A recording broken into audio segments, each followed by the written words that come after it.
आता मंगेश लोके एका नुसतं एका गावापुरते कार्यकर्ते नाहीये, पण वैभववाडी तालुका म्हणून आणि सिंधुदुर्ग जिल्हा म्हणून आतापर्यंत त्यांनी ज्या पक्षामध्ये शिवसेना उभाटामध्ये काम करत होते तिथे अतिशय प्रामाणिक पद्धतीने त्यांनी तो पक्ष वाढवण्यासाठी आतापर्यंत ते प्रयत्न करत होते। शेवटी त्यांचा हेतू विकासाचा आहे, गावाचा तालुक्याचा जिल्ह्याचा विकास झाला पाहिजे हा त्यांचा मुख्य दृष्टिकोन आहे।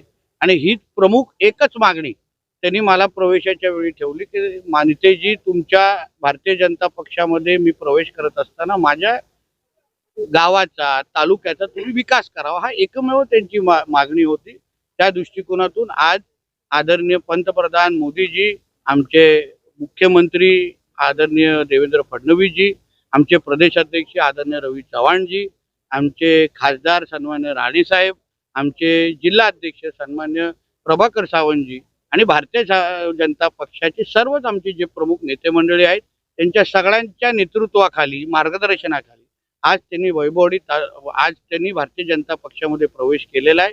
आम्ही सगळेजण खांद्याला खांदा लावून त्यांना पूर्ण पद्धतीने ताकद देण्याचं काम आम्ही ह्यापुढे करणार आहोत। आणि मला विश्वास आहे एवढा ताकदीचा कार्यकर्ता जेव्हा आमच्या भारतीय जनता पक्षामध्ये येईल तो निश्चित पद्धतीने येणाऱ्या प्रत्येक निवडणुकीमध्ये त्यांच्या ताकदीचा फायदा भारतीय जनता पक्षाला मिळेल।